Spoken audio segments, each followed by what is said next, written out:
استغفار او د بخښنې په باب کې دا هم ډیره مهمه ده چې یو مسلمان له هر نیک عمل څخه وروسته باید استغفار ووایي او د خپل پروردګار نه بخښنه وغواړي. د فرض مانځه نه وروسته باید استغفار ووایي چې کله تاسې فرض لمونځ خلاصوئ 3 ځلې استغفر الله استغفر الله استغفر الله ووایئ. همدارنګه هغه چاته چې الله د تهجد د لمانځه توفیق ورکړی دی د هغه نه وروسته باید استغفار ووایي استغفر الله استغفر الله استغفر الله ووایي.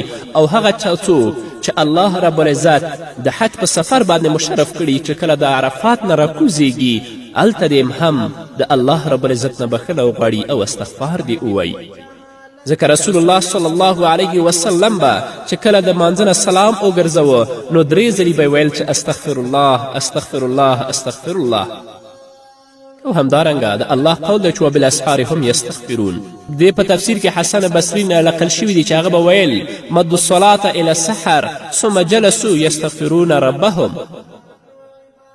د خلکو به تر سهار وختي یعنی تر پیشنهوي پورې لمنځونه وکړل بیا به کیناستل له خپل پروردګار څخه به بخښنه غوښتله نو ځکه الله د هغو په صفت کې وایي چې وبالاسحار هم یستغفرون.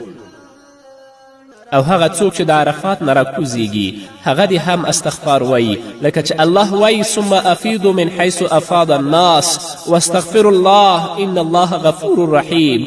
بیا تاسې ای قریشو له هغې لارې راښکته شئ لکه څرنګه چې نور عرب راښکته کیږي او له الله تعالی څخه بخښنه وغواړئ بېشکه چې الله ډیر بخښونکی او زیات مهربانه ذات دی. الله رب العزت دې موږ ته توفیق راکړي د نیکو عملونو او کوم ګناهونه هم چې کړي الله دې توفیق راکړي چې د هغې بخښنه د الله نه وغواړو چې الله په موږ باندې رحم وکړي.